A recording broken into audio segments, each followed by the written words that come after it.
उत्तर प्रदेश की राजकीय विद्यालयों में कक्षा 9-10 का अध्यापक बनने के लिए एलटी ग्रेड शिक्षक भर्ती का फॉर्म आ चुका है। आज 28 जुलाई है और 28 जुलाई को आपके एलटी ग्रेड शिक्षक भर्ती का फॉर्म आना था। तो चलिए इस पे हम लोग डिटेल में बातें करते हैं। इसमें क्या-क्या चीज़ें हैं, कैसे फॉर्म भर सकते हैं, सारी चीज़ों पर हम लोग डिटेल में बात करते हैं। तो फॉर्म भरने की जो लास्ट डेट है, वो लगभग 1 महीने का समय दिया गया है। आपका 28 अगस्त आपकी लास्ट डेट है। अगर फॉर्म में कोई गलती हो जाती है अथवा फीस जमा करना है तो 4 सितंबर तक आप फॉर्म भर सकते हैं। तो फॉर्म में सबसे पहले ओटीआर के बारे में बताया गया है। ओटीआर मतलब वन टाइम रजिस्ट्रेशन। देखिए अन्य परीक्षाओं में क्या होता है कि आप डायरेक्ट जाके फॉर्म भर देते हैं, लेकिन उत्तर प्रदेश लोक सेवा आयोग में सबसे पहले कोई भी फॉर्म आपका भरना हो, किसी भी परीक्षा का फॉर्म भरना हो, तो सबसे पहले वन टाइम रजिस्ट्रेशन कराना पड़ता है, जिसमें आपको आपका जो मेल आईडी होता है और आपका जो मोबाइल नंबर होता है, ये महत्वपूर्ण होता है। इसके आधार पर वन टाइम रजिस्ट्रेशन होगा और फिर आपका फोटो लगेगा, सिग्नेचर होगा, आपका नाम, पिता का नाम, माता का नाम, जो भी आपकी डिटेल है, आपकी शैक्षणिक योग्यता क्या है, आप किस कैटेगरी के हैं, ये सारी चीज़ें भरी जाती हैं, जिससे बार-बार ये चीज़ें भरने की ज़रूरत ना पड़े। यानी कि वेबसाइट पे आपको जाकर अपना वन टाइम रजिस्ट्रेशन करना है। अगर ये सारी चीज़ें आपको आती हैं तो मोबाइल से आराम से कर सकते हैं। अगर नहीं पता है तो आप किसी भी साइबर कैफ़े में जाइएगा, आपका वन टाइम रजिस्ट्रेशन वो कर देगा, उसके बाद ही आप फॉर्म भर सकते हैं। तो ये सारी चीज़ें यहाँ पर दी गई हैं। क्या-क्या करना है, कैसे-कैसे करना है वन टाइम रजिस्ट्रेशन के लिए, उसके ज़्यादा हम लोग चक्कर में नहीं पड़ेंगे। आगे बढ़ते हैं। फॉर्म भरने की जो फ़ीस है वो ना के बराबर है, ₹100 फ़ीस है। कुल मिला के ₹25 शुल्क लगेगा, ₹125 में आप फॉर्म भर सकते हैं। इस पे ना ही बात किया जाए तो ही ठीक है। कुल कितनी रिक्तियाँ हैं इसके बारे में भी आप जानते हैं, लगभग 7,000 से भी ज़्यादा यहाँ पर रिक्तियाँ हैं। आरक्षण की बात करें तो आरक्षण कितना मिलता है, 27% ओबीसी को, 21% आपका एससी एसटी कैटेगरी को आरक्षण मिलता है। और ये जो पेपर होता है आपका 4600 पे ग्रेड का पेपर होता है। जो सहायक अध्यापक प्राइमरी वाली भर्ती होती है वो 4200 पे ग्रेड की होती है और आपका 9-10 वाली जो भर्ती होती है एलटी ग्रेड, वो 4600 पे ग्रेड की भर्ती होती है। यानी कि जो आपको वेतन मिलेगा, पहला जो वेतन मिलेगा वो लगभग 60,000 से भी ज़्यादा रुपए का मिलेगा। पहले वेतन की यहाँ पर, पहले महीने के वेतन की यहाँ पर हम लोग बातें कर रहे हैं।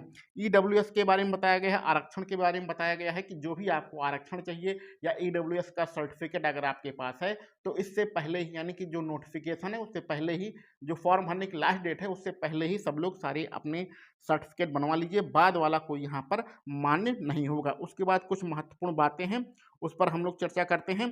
देखिए ये जो क्वालिफिकेशन यहाँ पर लिखी गई है प्रत्येक सब्जेक्ट के लिए, जैसे कि यहाँ पर हिंदी है, अंग्रेजी है, गणित है, विज्ञान है, सामाजिक विज्ञान है, इन सब का सब्जेक्ट कॉम्बिनेशन का वीडियो हमने अलग से बनाया है, डिटेल में वहाँ पर समझाया है। आप उसका जो लिंक है डिस्क्रिप्शन बॉक्स में दे दिया जाएगा, वहाँ पर जाके देख लीजिएगा। बार-बार इस पर हम लोग चर्चा नहीं करेंगे। कंप्यूटर वाला समझ लीजिए कि कंप्यूटर में भैया जो बीएड है, अगर जिसके पास बीएड नहीं है उसका भी काम चल जाएगा। अगर आपने बीएड किया है तो बहुत अच्छी बात है। अगर बीएड नहीं किया है कंप्यूटर सब्जेक्ट के लिए, सिर्फ कंप्यूटर सब्जेक्ट में ऐसी है कि अगर आपने बीएड नहीं किया है तो भी आपका काम चल जाएगा। अधिमानी योग्यता के रूप में यहाँ पर बीएड को शामिल किया गया है। यानी कि अगर किसी कैंडिडेट का जो नंबर होता है, मान लीजिए 100 नंबर है, तो 100 नंबर 2 स्टूडेंट के हैं, उनमें से एक ने बीएड किया है, दूसरे ने बीएड नहीं किया है और नंबर दोनों के बराबर हैं, तो किसको लिया जाए, ये अगर कन्फ्यूजन होगी तो जिसने बीएड किया है उसका सिलेक्शन होगा। तो इसको कहते हैं अधिमानी योग्यता।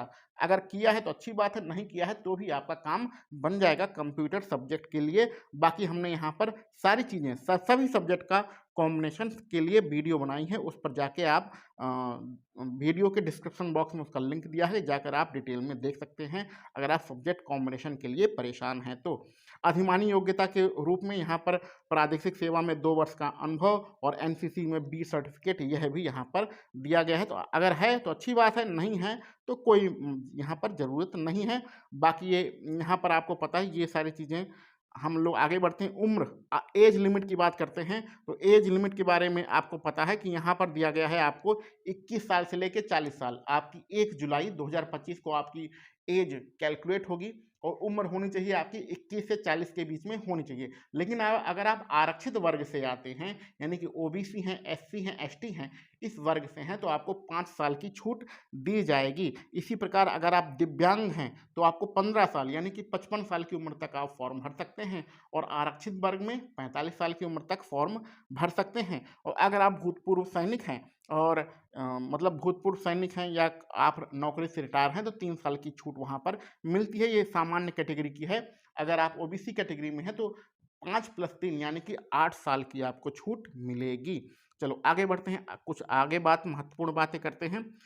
देखिए यहाँ पर 2 चीज़ें हैं, पहले बता दिया गया है कि आपकी 2 परीक्षाएं होंगी, एक प्री होगा, एक मेंस होगा, और प्री मेंस किस प्रकार होगा वो अभी हम लोगों को आगे मिलेगा। मुख्य परीक्षा के लिए आवेदन, चलिए ये सारी चीज़ें आप जानते हैं कैसे फॉर्म भरा जाता है, वही यहाँ पर लिखा गया है, तो ये सारी चीज़ें आप सभी लोग जानते हैं, इसकी ज़्यादा यहाँ पर चर्चा करने की आवश्यकता नहीं है। और ये सारे आपके फॉर्म दिए गए हैं कि जो भी आपके पास सर्टिफिकेट हो इससे प्रिंट आउट लेके आप बनवा सकते हैं। अब आते हैं मुख्य परीक्षा की बातें करने की पर, तो ये आपके मुख्य परीक्षा का पैटर्न दिया गया है, इसको थोड़ा सा हम बड़ा कर देते हैं। देखो आपका 2 पेपर होगा, पहला प्री होगा पहले और फिर मेंस होगा। जो प्री होगा वो 150 नंबर का होगा। 150 नंबर में जो 30 नंबर आएगा वो आपका जीएस आएगा, और 120 नंबर जो होगा वो सब्जेक्ट होगा। जैसे आप गणित विषय का फॉर्म भरोगे तो 120 नंबर की गणित आएगी, विज्ञान का फॉर्म भरोगे तो 120 नंबर की विज्ञान आएगी। तो ये आपको करना है, ये आपका पहला पेपर होगा, इसको हम लोग प्री के नाम से जानते हैं।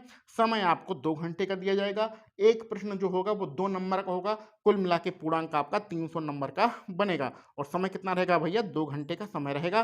सामाजिक विज्ञान वाले ध्यान से समझ लें। देखिए सामाजिक विज्ञान में बहुत ज़्यादा कन्फ्यूजन है सब्जेक्ट कॉम्बिनेशन को लेकर, और इसकी भी कन्फ्यूजन है कि जैसे मान लीजिए हम लोगों ने कोई 2 सब्जेक्ट ले तो इतिहास से और आपका अर्थशास्त्र से, 2 सब्जेक्ट से हम लोगों ने पढ़ाई किया है, तो क्या पेपर हम लोग पॉलिटी यानी कि राजनीतिक विज्ञान से और भूगोल से दे सकते हैं? यानी कि कहने का मतलब है कि जो स्नातक में विषय लिया है क्या उसी से पेपर देना है, या कोई दूसरा सब्जेक्ट भी चूज कर सकते हैं? तो यहाँ पर इसका हम आंसर देना चाहते हैं कि आप कोई भी सब्जेक्ट चूज कर सकते हैं पेपर देने के लिए। तो सामाजिक विज्ञान वालों के लिए लिखा है कि जो आपके 4 विषय होते हैं, इतिहास, भूगोल, राजनीतिक विज्ञान और नागरिक शास्त्र, ये और अर्थशास्त्र, ये 4 जो आपके पेपर हैं, ये चारों में जो आपको पेपर मिलेगा 60-60 नंबर का आपको पेपर मिलेगा। लेकिन अगर चारों कर देंगे तो 240 हो जाएगा। इतना नहीं करना है, आपको चारों में से कोई भी 2 सब्जेक्ट चूज करके उसको सॉल्व करना है। फॉर्म भरते समय ही किस विषय से आपको पेपर देना है, किस सब्जेक्ट का पेपर देना है, ये आपको भरना पड़ेगा। तो सामाजिक विज्ञान के लिए एक अलग से वीडियो बनाएंगे, डिटेल में उसको समझाएंगे, तो उसकी अभी चिंता ना करिए, कल का वेट करिए, सामाजिक विज्ञान के लिए अलग से वीडियो आएगी, क्योंकि ये बहुत ही कॉम्प्लिकेटेड मामला है। ठीक है, तो कुल मिला के ये प्री हो गया। अब मेंस कैसा होगा? मेंस आपको लिखना पड़ेगा, लिख लिख के होगा, बहुविकल्पी प्रश्न नहीं आएंगे मेंस में। तो मेंस में क्या होगा भैया कि आपके 20 प्रश्न होंगे। ठीक है, तो 10 प्रश्न अलग होगा और 10 प्रश्न अलग होगा। जो 10 प्रश्न होगा वो पहला वाला 10 प्रश्न होगा, उसमें आपको 125 शब्द में आंसर देना होगा, यानी मतलब शॉर्ट में आंसर देना होगा। कम से कम 125 शब्द आपका लिखा होना चाहिए। तो कुल मिला के हो गए 80 नंबर। जो अगला 10 प्रश्न होगा उसमें आपको 200 शब्द में आंसर देना पड़ेगा, और ये 8 नंबर का होगा, और ये ये होगा आपका 12 नंबर का। ठीक है, और इसमें आपको 200 शब्द में आंसर देना होगा, यानी दीर्घ उत्तरीय प्रश्न होगा।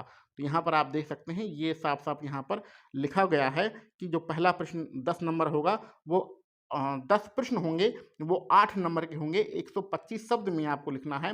और दूसरे वाले जो 10 प्रश्न होंगे वो 12 नंबर के होंगे, और इसमें आपको 200 शब्द में आपको आंसर देना होगा। और ये परीक्षा योजना जो नीचे वाली लिखी गई है वो अपने दिव्यांग जो भाई बहन हैं उनका अलग से पेपर होता है, तो उनके लिए भी वही परीक्षा योजना है, तो इस पर चर्चा नहीं करेंगे, आप सभी लोग देख लीजिए। तो परीक्षा योजना के बारे में मुझे उम्मीद है कि आप अच्छे से समझ गए होंगे, यहाँ पर कोई डाउट नहीं होना चाहिए कि एग्ज़ाम हमारा किस प्रकार से होगा, क्या हमारी परीक्षा योजना रहेगी। उसके बाद प्रत्येक सब्जेक्ट का यहाँ पर आपको दिया गया है सिलेबस। आराम से सब लोग सिलेबस देख लो। भूगोल में भौतिक भूगोल, स्थायी मंडल, वायुमंडल, जलमंडल, ये सारी चीज़ें आपको सिलेबस में सब कुछ दिया है। प्रत्येक सब्जेक्ट का सिलेबस दिया गया है, तो जो भी आपको सिलेबस, जो भी आपका सब्जेक्ट है उसके हिसाब से आप अपना सिलेबस देख लीजिए, आपको क्या क्या पढ़ना है, कैसे कैसे पढ़ना है, ये सारी चीज़ें आप लोग यहाँ पर देख सकते हैं। ये सारे सिलेबस प्रत्येक सब्जेक्ट का दिया गया है, ठीक है। तो सिलेबस कोई बहुत मतलब कठिन तो है ही है भैया, कक्षा 9-10 का अध्यापक बनना है तो कुछ ना कुछ तो पढ़ना ही पड़ेगा। तो ये सारी चीज़ें यहाँ पर दी गई हैं, और उसके बाद प्रत्येक सब्जेक्ट में किस कैटेगरी में कितनी सीटें हैं, तो ये सारी चीज़ें भी दी गई हैं। जैसे, और इसकी चर्चा हम लोग पहले भी कर चुके हैं, पहले इसका वीडियो बनाया जा चुका है। जैसे हिंदी की अगर बात करें तो हिंदी में 568 सीटें हैं, जिसमें अनारक्षित 230 हैं और 56 ईडब्ल्यूएस में हैं, और आपकी 153 अन्य पिछड़ा वर्ग में है, 118 अनुसूचित जाति में है, 11 अनुसूचित जनजाति में है। तो ये सारी चीज़ें आप यहाँ पर देख सकते हैं कि सब्जेक्ट की कितनी सीटें हैं। ये पुरुष शाखा की यहाँ पर बात कर रहे हैं। उसके बाद यहाँ पर आपका महिला शाखा के लिए भी सीटें दिया गया है। प्रतिष्ठित ये दिव्यांगजन की सीटें हैं, और ये आपकी सीटें हैं महिला शाखा की। हिंदी में मात्र 119 सीटें हैं, 50 अनारक्षित में हैं। तो इस प्रकार अगर वीडियो सबका बताएंगे तो बहुत ज़्यादा बड़ा हो जाएगा, लेकिन आप लोग अपने हिसाब से अपनी सीटें देख सकते हैं कि आप किस कैटेगरी में आते हैं और किस सब्जेक्ट का आपको फॉर्म भरना है, उस हिसाब से अपनी अपनी भैया सीटें यहाँ पर देख सकते हैं। तो कुल मिला के अभी ये जो नोटिफिकेशन आया है, इसके आधार पर बहुत सारी वीडियो बनानी है, बहुत सारे आपके डाउट होंगे, उनको क्लियर करेंगे। जैसे कि सामाजिक विज्ञान वाला डाउट है, इसको क्लियर करना है, तो आप अभी सिर्फ ये विस्तृत नोटिफिकेशन ध्यान से देख लीजिए। टेलीग्राम चैनल को ज्वाइन कर लीजिए, वहाँ पर ये नोटिफिकेशन दिया गया है, डाउनलोड करके अपना जो सब्जेक्ट है उस हिसाब से सारी चीज़ें ध्यान से देखिए कि सिलेबस क्या है, कि आप किस कैटेगरी में आते हैं, उस कैटेगरी की कितनी सीटें हैं, उस हिसाब से कितनी फाइट होगी, कितनी लड़ाई होगी, कितना कंपटीशन हाई रहेगा, इस चीज़ को आप अंदाज़ा लगाइए और अपनी तैयारी को स्टार्ट कीजिए। तो चलिए मिलते हैं अगले वीडियो में। आप सभी लोगों को वीडियो देखने के लिए बहुत बहुत धन्यवाद।